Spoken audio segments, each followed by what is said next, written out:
One.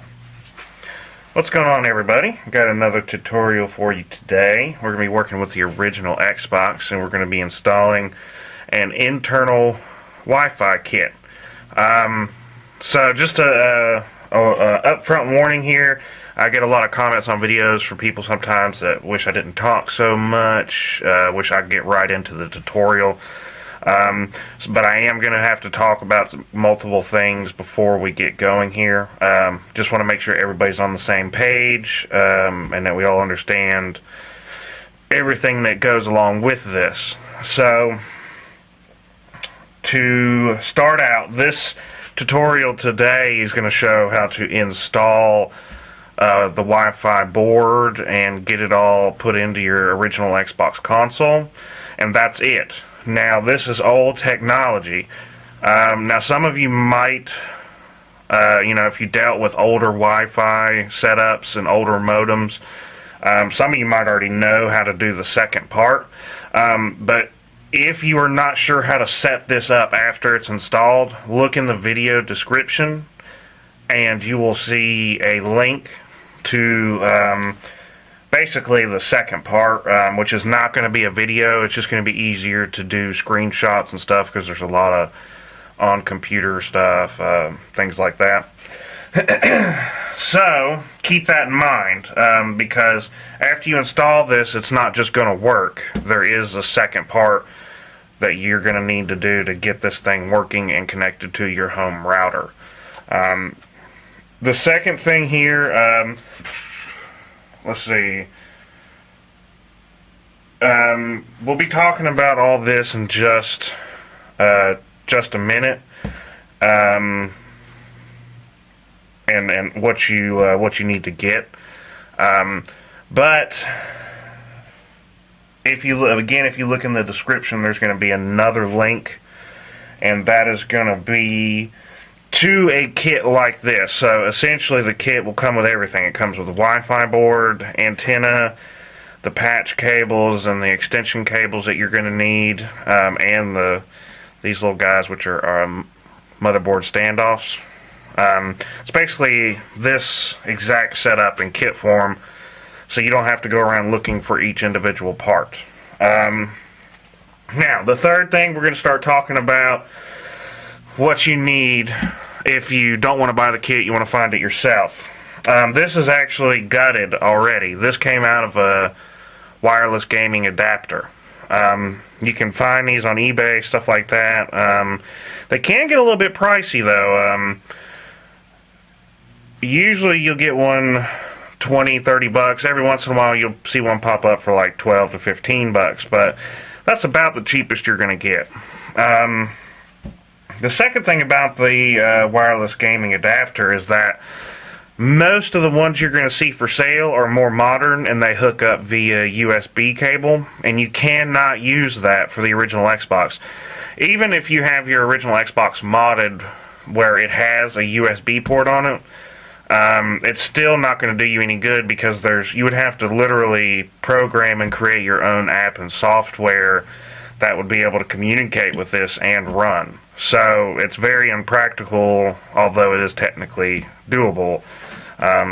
For 99.99% of everybody, that's completely impractical. So you have to get one that hooks up via Ethernet, like this one. Okay? That's pretty much the only way you're really going to get to do it. Next, you'll need some extensions and stuff like that. Most of the Wi-Fi wireless gaming adapters, I guess I should probably call them, come with an antenna. This one did come with this one, but again, this older technology is not as strong. A lot of younger people are not even going to realize that back in the day, for every 5 feet away you put the device, or for every 5 feet or so you go farther away from your wireless router, you lose speed. So if you've got a router at one side of your house and the Xbox is on the other side of your house, it's going to lose a lot of speed, because that's just the type of technology. I mean, there's no way to get around it, and you can't really use modern technology. Along with that, this is older Wi-Fi technology, so it's not going to be insane speeds. Okay, if you're trying to FTP multiple gigabytes of files and data and stuff like that, this is probably not your best option. You probably will still want to hook it up with an Ethernet cable, because best case scenario, if you're very close to your router and you found a good one that has the newest possible technology and still have the Ethernet cable, best case scenario, you might get up to 700 to 800 kilobytes a second transfer rate. Whereas via Ethernet cable, you can get 2, 3, 5, 10 megabytes a second. So just keep that in mind. This is really for day-to-day use.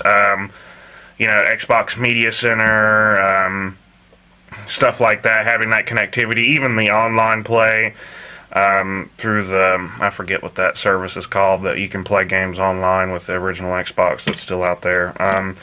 But it is plenty fast enough for that, and that's why this is great. You'll also need an Ethernet patch cable, really short. This is 2 inches, which actually is only talking about this. It's actually about 4 or 5 inches long. You'll need the antenna extension cable. You'll also need the Ethernet male to female extension cable.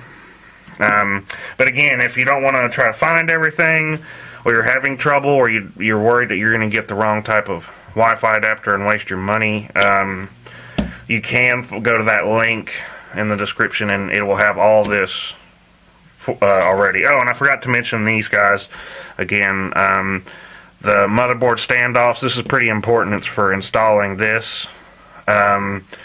It's to keep this off other metal parts so that it won't accidentally cross a wire or something like that. So those are definitely important and pretty cheap. If you get them from China, you'll probably get them for $1, but of course it'll take a month to get there. So anyways, that is the first and the end of the explanation. I will also say this, there is a third way to get an original Xbox with Wi-Fi in it. And I am going to put another link in the description. The third link is going to be actually on the website. It's where you can build your own custom Xbox and you can choose all the features you want for it.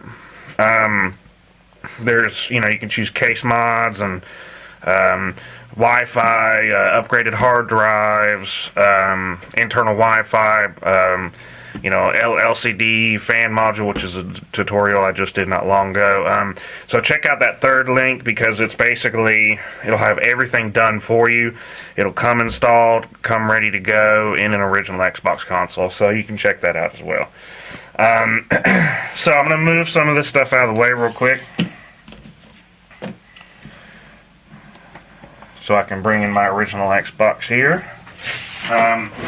With this, I've already popped the top off. I'm sure most of you probably already know how to pop the top off the console anyways. So the best way to install this is on the bottom of the disk drive, and that's what we're going to do. Now, in order to do that, we've got to do a few changes. So what I'm going to do is I'm going to start disassembling this. I'm going to start taking out the IDE cables. Start pulling this out. I've already got all the screws loose. You're going to have some screws you got to loosen up right here and right here. But just for time's sake, I did all that before the video. Pulling out the power cables for the hard drive now. Alright, I'm just going to set that aside. Going to pull out the disk drive. And I'm just going to go ahead and disconnect it all from the motherboard too. Because we're actually going to have to remove everything. The reason for that is we've got to take the metal shielding. We've got to actually pull that out. Because in order to run the Ethernet and the antenna extender, this can't be there. It will get in the way. So it won't damage your console or cause any issues by removing this, so don't worry about it. It's actually a pretty useless technology now. So this RF shielding is pointless being there anyways. So we're going to remove the fan. Let me get my screwdriver to get these out.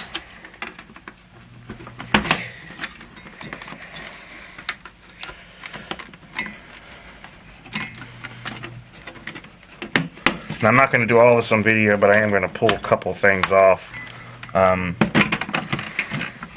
Just to show you that we're literally taking out everything. So the rest of this is pretty simple, though. I mean, you're just taking out the screws, all the screws, including you got to take out the controller ports. Right here, you got to take these out. You got to take the faceplate off. Literally gut it. So now that's what I'm gonna do off camera now, and when I come back, I'll show you how to pull this metal shield out. All right, guys. So we've gotten all this stuff disassembled off camera here. I did go ahead and leave this in. We'll show you how to pull that out real quick. But again, just remember you do have to remove everything, including the faceplate and the controller ports, all of it. So what we're going to do is we're just going to go ahead and pop this out. And I just like to go ahead and get that out of there so it doesn't prevent me from being able to get this up. But it shouldn't be too hard. You just got to kind of move this around a little bit. Get some of those clips that are holding it to pop out. And just slowly work it out of there. Alright, just like that. So now I'm going to set that aside, or actually I'm going to throw it away, and that's what we got left. So, now that we've got that done, we're going to take this and set it aside. We'll come back to it later when we start drilling our holes for the antenna and some of the extension cables. So what we're going to do now is we're actually going to take our disk drive, and I'm going to disconnect if you've got any cables left, go ahead and disconnect them. Take them out of the little carrier holder, whatever you want to call it. Don't have to. Well, no, we're not going to do that. I was going to take the front bezel off, but it really doesn't matter. All we're really doing is messing with the bottom. So we're going to get the bottom out, and all we got to do is unscrew these 4 screws with a Phillips, small Phillips. So I'm going to get out my screwdriver, get a Phillips head,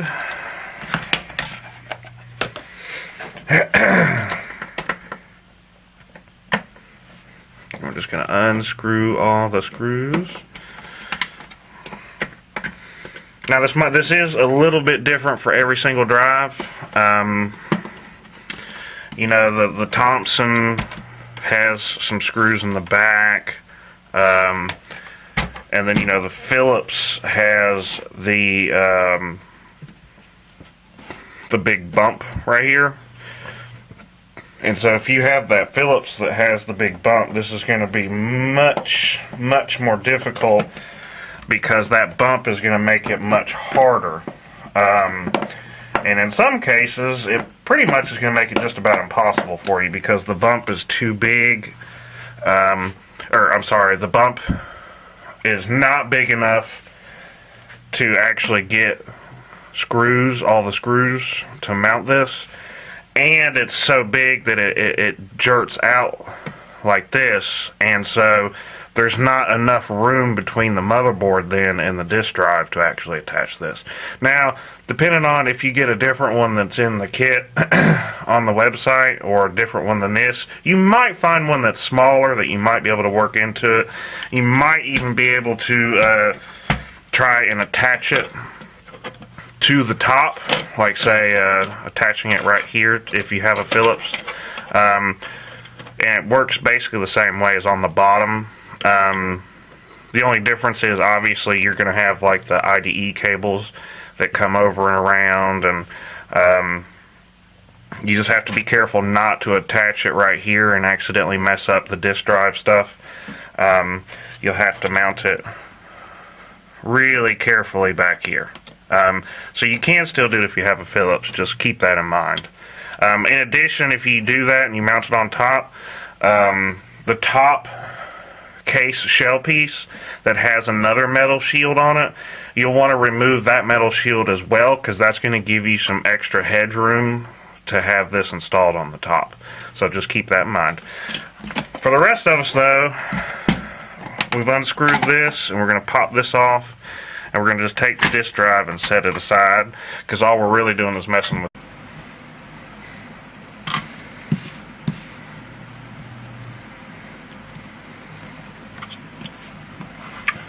Alright, this is a redo for drilling the holes because I fucked it up. Alright, 5, 4, 3, 2, 1. Okay guys, so we've got our bottom piece here and the Wi-Fi board, and I've put some marks already here because I wanted to give you an example. This is a bad place to put it. This is on the back of the drive. The reason for that is this is the caddy, so let's place it right down real quick. You'll see that the brace goes right through it here and here. So what we need to do is you can just roughly line this up and then get this centered, and that's where you want to mark and drill your holes. So this is a good place. I'm going to put my marks. If you buy the kit, this one does have up to 4 holes you can use. I only use the 3 though. The one out here in the middle is don't really necessarily need it. So what we're going to do is we're going to drill it now. Just be easy with the drilling. Because this is metal, the motion will cause it to kind of want to ride over. So start slow, and then once you've got a little pit in the metal, then you can speed it up and go all the way through.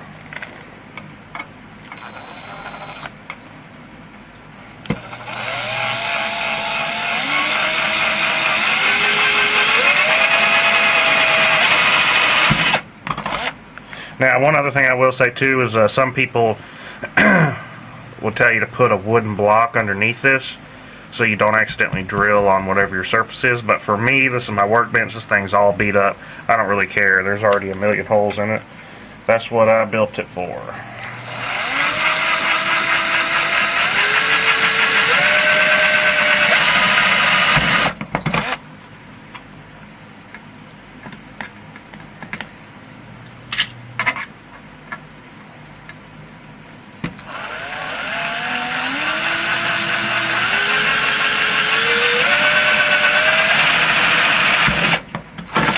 Alright, that's looking pretty good. So there's that part done. And again, just remember, putting in the back looks most attractive, which is where I put those 3 marks to show you, because it looks like, you know, you can easily get to the cables and stuff. But just remember that this is why we do this in the middle. Okay guys, so here's our bottom piece and our Wi-Fi board. And now we're going to use our standoffs like we had talked about before and get this screwed in. Now, depending on what standoffs you get or use, these are really, really thin because I use them for several other applications. The problem with that for this particular board is that they go right through the hole. So you'll have to have some washers. Again, if you buy the kit, you'll have some washers there already. But if not, just keep that in mind. You either want to get bigger, wider standoffs, or you're going to have small washers. So what we're going to do is we're going to go ahead and got a screw through the washer right here. We're going to go ahead and stick that in. And for this side, it's going to be easy. We can just, instead of worrying about the screw, we can actually just twist the stand off and get it pretty good and tight. Oh, nope. Got to put our second washer on there.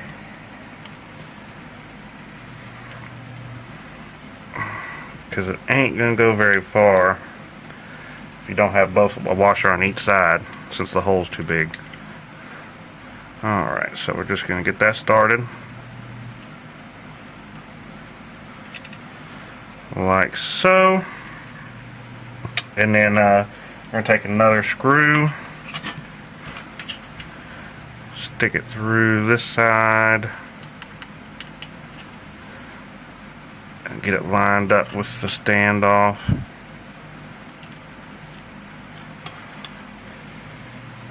And then this one you'll need to use your screwdriver.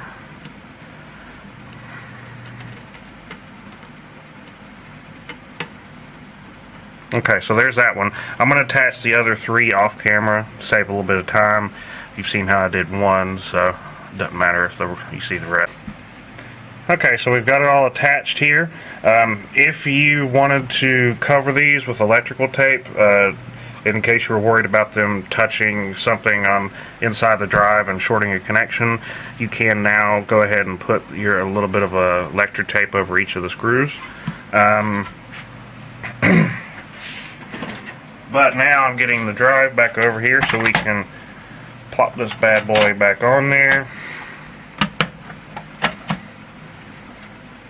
And then we're going to start screwing this back in.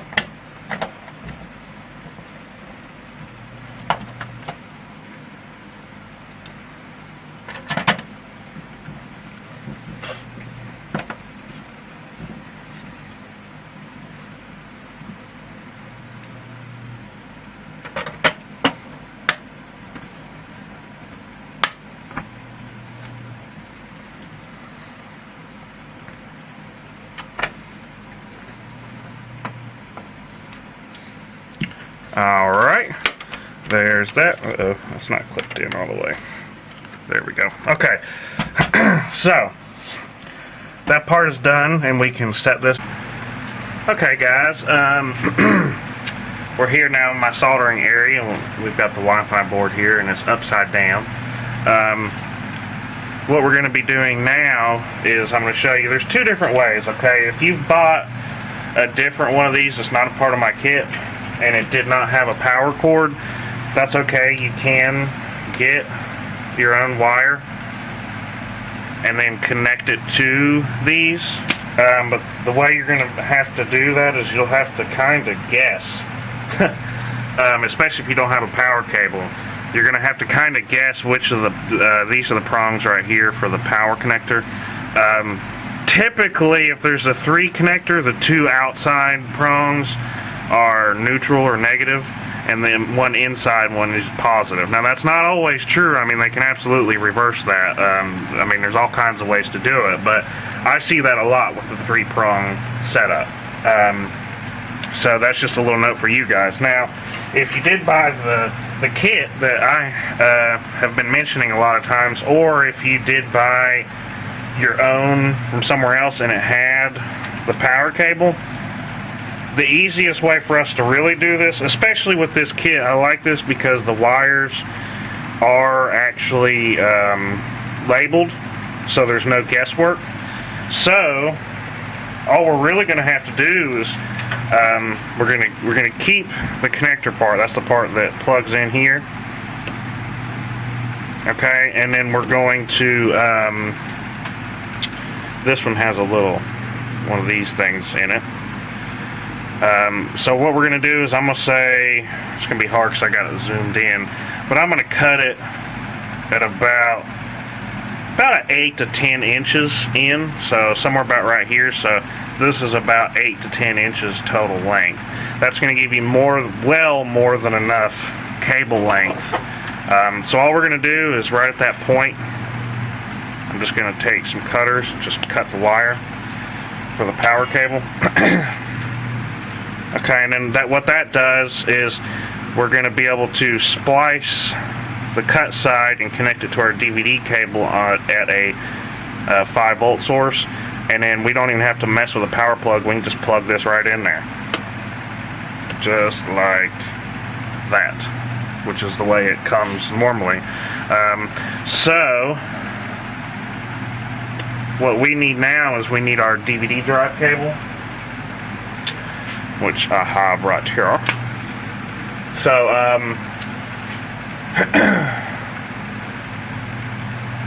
yeah, that's what we're going to do next. We're going to splice this and the power cable, and we're going to connect it to the 5-volt source. So let me get this all set up. Okay guys, so what we're going to do now is we're going to get our cutters and we're going to start splicing the DVD cable.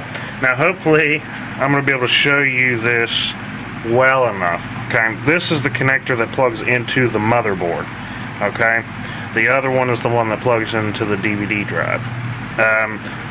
What we have here now, and before I do this, I will also say that the power cable for the hard drive also has a 5-volt source. I'm not going to use that because this is a little more practical, because of course we're mounting the Wi-Fi board on the bottom of your disk drive, so that means the DVD disk drive power cable is going to be right there next to it, and is therefore going to be much easier source to get the 5-volt power supply from.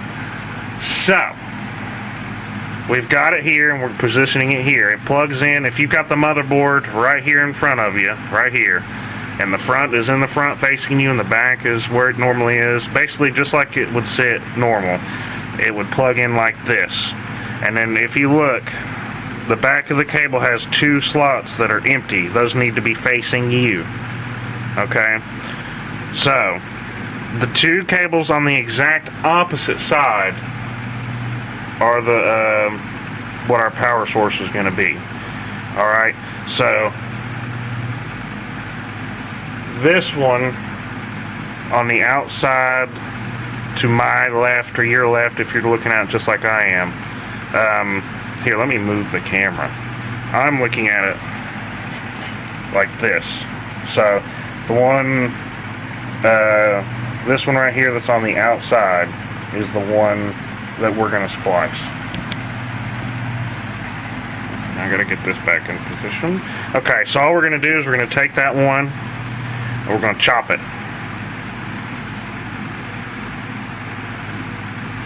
right in the middle.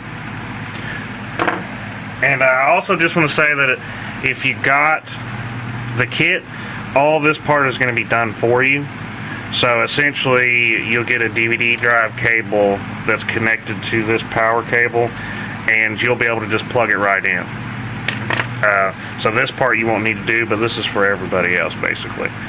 So we're going to take off about a 1/2 inch there to expose 1/2 inch of wire, I should say.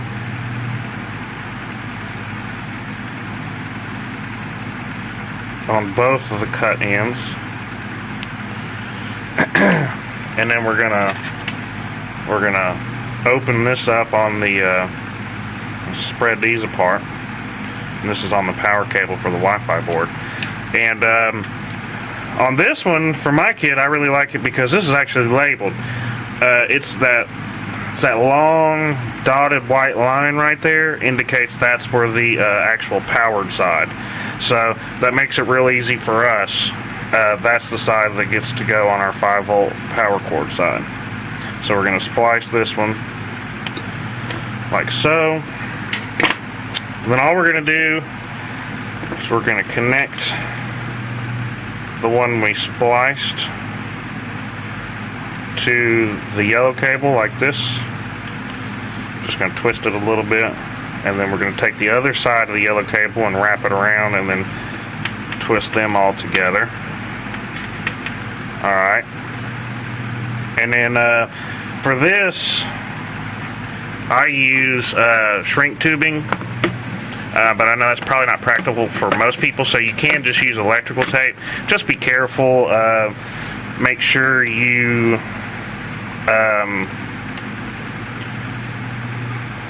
don't, you know, electric tape can be kind of funny sometimes, so make sure you don't get the tape real oily because it'll come unstuck later, and then of course it could risk touching another exposed wire and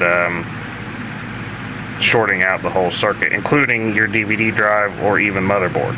So if you're using electric tape, do a good job. Okay, so I've slipped my shrink tube on there. That's why I had to take it back apart. Forgot to do that part.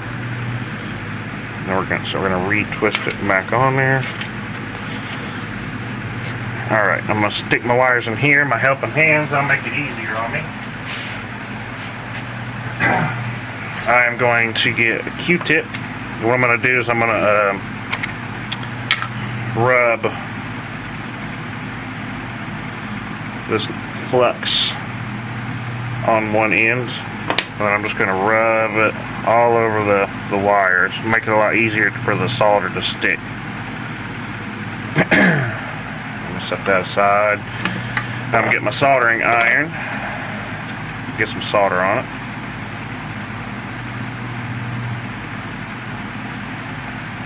We're going to connect it and melt the solder as we go. Now you want to make sure you put enough solder, and you want to make sure it connects to all three of the wire ends.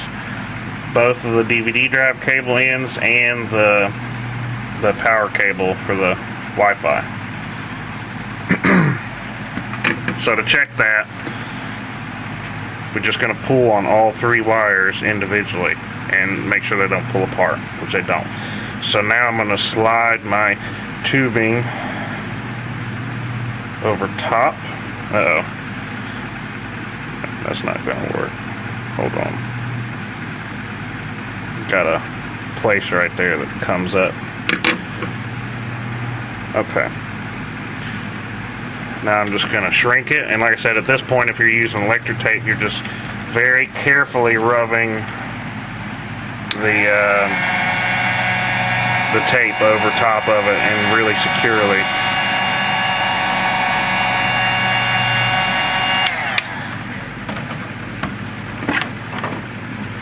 Alright, so there's that one. Now we got to connect the other side, the negative side. So here we are. This is how you would be looking at it, just like you did before. This is the cable that has our power connector on it. Now you want to go all the way down to the other side at the bottom, right next to the two empty holes, and that's a ground wire, a negative wire. So we're just going to do the same thing for that wire. We're going to cut it.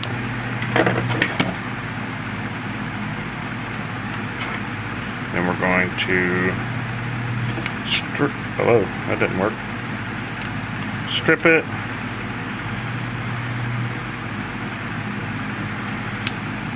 Wow, it's not wanting to strip. That sounds weird.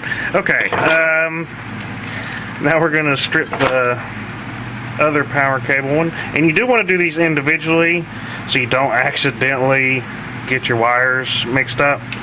So that's why I'm doing them one at a time, because better safe than sorry, and better safe than you having to buy another kit or another wireless gaming adapter. Alright, I'm gonna get myself another piece of tube shrink. Sorry, my battery went dead. Should really check that more often before I start a video. But we were just getting the ground wires together. I got my shrink tube on the end here. So we're gonna get all this twisted together just like we did with the positive. Get it in my little apparatus here. And we're gonna get the flux, rub the flux. Well, if I can get any off, there we go. Coat it with more flux. Then we're just gonna solder that one on, and that will be done for that part. Now again, if you bought the kit from we've talked about, all this stuff is already done. But I know not everybody's going to do that, and everybody's going to do their own way, so that's why I'm showing this part. Now we're just going to do a wire check, make sure nothing pulls apart. I'm going to slide my tubing on, but of course if you're using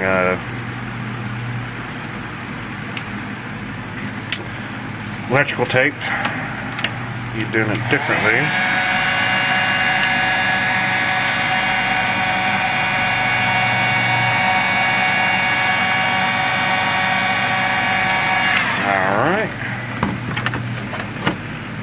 Now that part's done, and now this way we'll have internal power, so we'll plug it in and Then this gets plugged into the motherboard, and that's how that works. Alright, so we're going to move back to our assembly area now, and we're going to start messing with the case.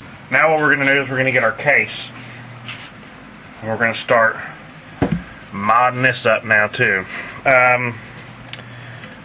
First, what we're going to need to do is, gosh, there we go. This hole right here is where the regular Ethernet port is on the motherboard. You can do this pretty much however you want to, but we need to, essentially we need to cut a second hole for a second Ethernet port. And that is for the cable I showed you earlier. So I'm going to actually get a motherboard and place it on there to give you an example, because essentially you really can put it just about anywhere. There's not too much in the way right around there, so you can just line this up with the AV port holes and all that. Oh, my screws are still in there, of course.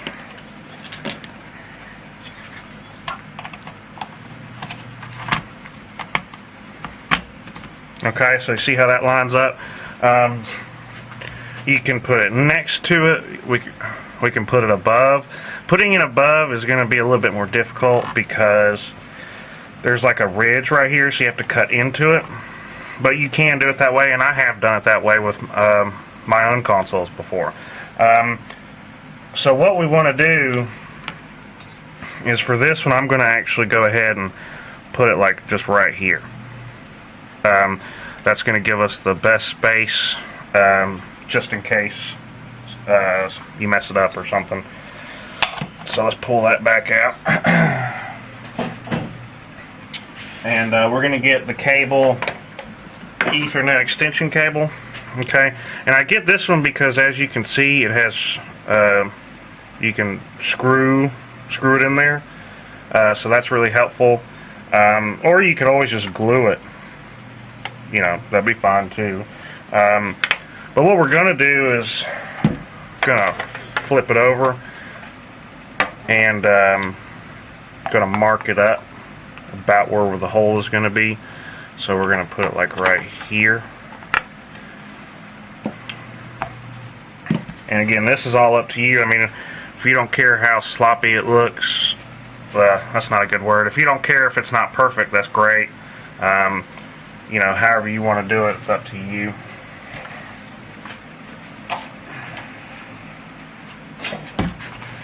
So, should probably have a pencil available, but I don't. So really we want a hole anyways that's about that same size. So I'm just going to lightly mark it. Like that. Okay, and then we're just gonna hold this up to it, make sure that's about the right size. It needs to be a little bit taller. Okay, so we're gonna cut this out now with a Dremel.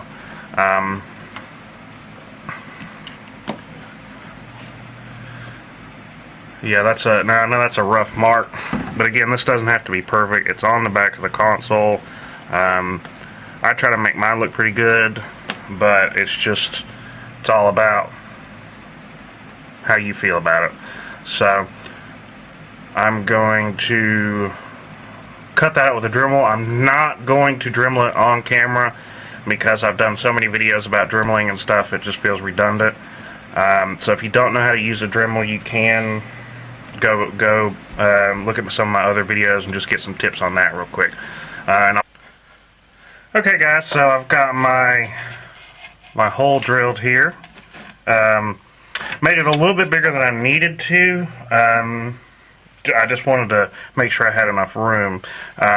But you don't want to make it so big that the whole thing goes in there, obviously, because that defeats the purpose. Now, if you're doing this yourself and you bought this cable yourself, unfortunately 99.9% of them don't include the screws nowadays. And so unless you just so happen to have screws, we're going to glue this in. Now, if you did have the screws, what you would need to do, when I've done that before, is I get a very, very small drill bit, and then I put this in right here, and then I'll actually drill a hole right through the center of that. And that, and then that will come through here as well, and then that way you can then take it and screw it in from this side. But like I said, since most of them don't come that way, if you buy the kit, I'm not including the screws either. Although the screws are better, it's just kind of a pain that they don't include those anymore. Anyways,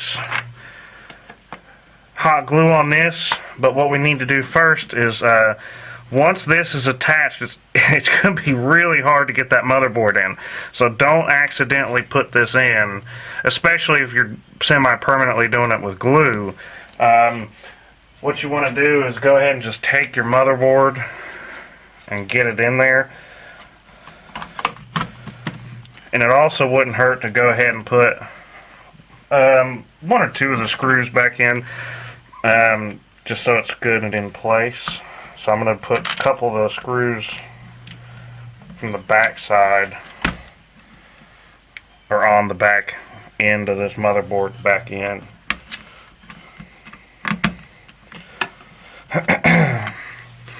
So just, if you have other things you're planning on doing besides the Wi-Fi, do those things first, because as soon as you install that, it's going to be way too difficult to take that motherboard out if that's what you're trying to do.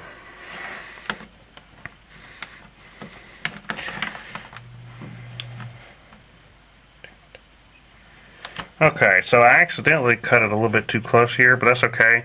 What I'm going to do is I'm actually going to cut that off. I know that sounds crazy, but, you know, I never want to put it too far this way either to get it into there. And I also don't want to put it too far up because we still have another hole here. So I'm just going to take it and just chop that end off.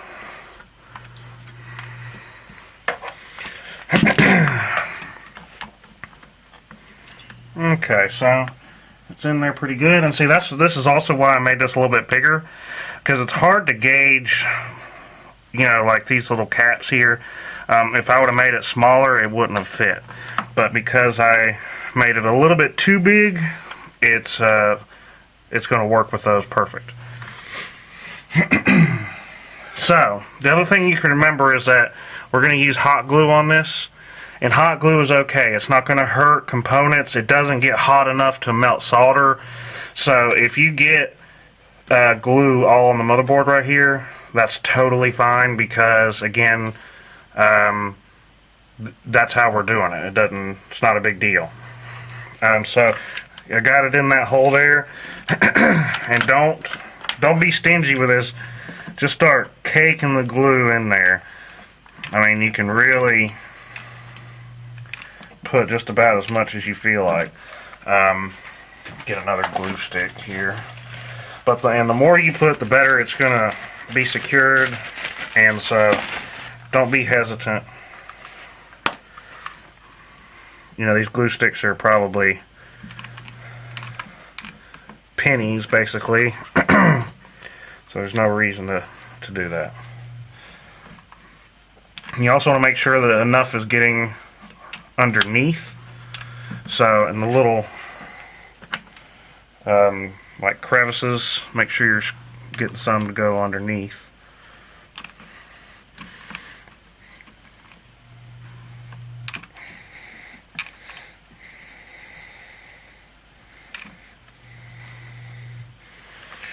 Okay. Let's see. Oops, got a little bit on there. Ouch, that was a little bit hot. Still think I could use a little bit more on the bottom. Because like I said, this hot glue, doesn't conduct, so it won't mess up any of the circuitry, so that's good.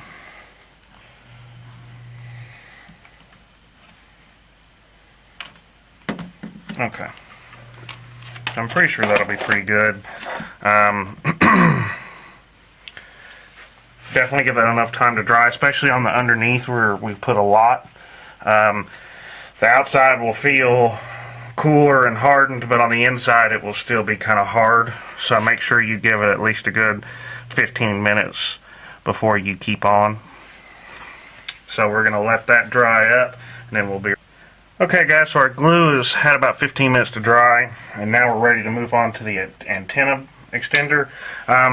One thing you need to know here is, here's our extender. There has to be on this part, which is the female, which is kind of weird because it's technically female and male. But anyways, the threaded part needs to have a washer, like the one you see here, and a nut. Now sometimes, if you buy the kits, it will have it, so you don't have to worry about it. But sometimes you'll buy these online, and they'll come, and they won't have a nut, or they won't have a washer. And if that's the case, that's okay, because most of the time, these kits, the connector that was in the one when you remove this had one on there. So if you saved the nut, you can just take it off of here, because this doesn't need it. That's needed for when it's connected to an like a wall source, I guess you could say. So just keep that in mind. But you definitely do need the washer, and it's actually a lock washer too. It's kind of serrated, and then the nut. So what we're going to do is, this part's a little bit easier. All we have to do is drill a hole. Now again, you might get one that's a different size. I don't know why you would, because the antenna connector is pretty standard. But the hole needs a 1/4 inch hole. If you make it too much bigger, it's gonna, there's not much leeway on that. You see how big that is. So if you use 2 sizes up, it's not going to be as tight and might even slip through the hole. And obviously if you use one smaller, it's not going to fit in the first place. So obviously that won't work either. So what we're going to do is we're going to get a good place for the hole for that. Now, one thing we got to be careful of, the cable, if you use like a Microsoft brand component cable, that AV cable is huge, and it fills up that whole area. So a natural place you might want to put it is right around here, but you can't, because that component cable will not fit. And that's the same thing even if you put it like right around here, because the optical cable connection will come all the way up here too. So you've got to be careful about where you attach it. So for me, I'm just going to get a good spot right here, because none of them really go out this way. So we're going to get a place that's about right there. So let's flip this back over.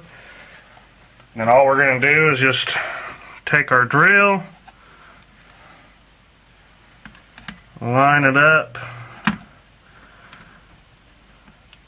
and you want to be careful, don't grind this up against any of the motherboard parts, so just be careful with it. And we're going to drill our hole. Be nice and gentle on it.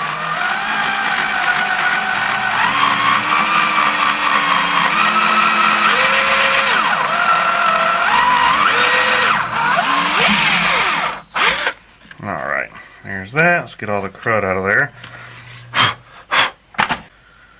Okay, so we got that hole drilled. I had to cut it for a second. Had something I had to take care of. But we got our hole drilled, and that's good now. So what we're going to do is we're going to get our extender here. And remember, you do need the nut and bolt and washer and all that. So all we really have to do here is pretty simple. We're just gonna stick this in right into that hole there. Oops, drop the washer.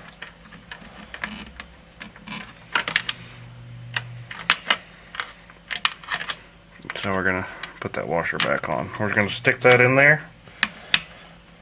It should be a tight fit, so if it's really loose, then you probably drilled it out a little bit too much. Then we're going to put the collapsible washer on there, and then put the nut. I'm going to make sure we get it all the way down there. Okay. So there's that. Now, it's pretty much a cakewalk. We're just going to get, now we're going to connect everything.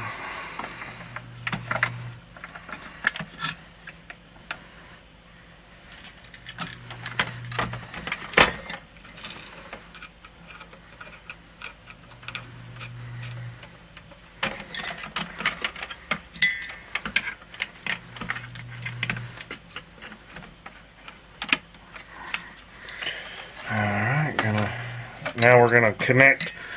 I don't know if I'll be able to show it very well on the camera view, but we're going to get the DVD drive cable plugged in, and then we're going to plug it into the disk drive in the back.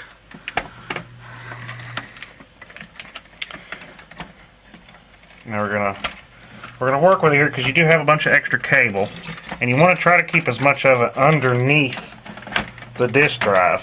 So as you're placing this, kind of make sure the cables are not getting all in the way. Like I think that one is kind of getting in the way, because we don't want to block access for the fan to cool that graphics chip.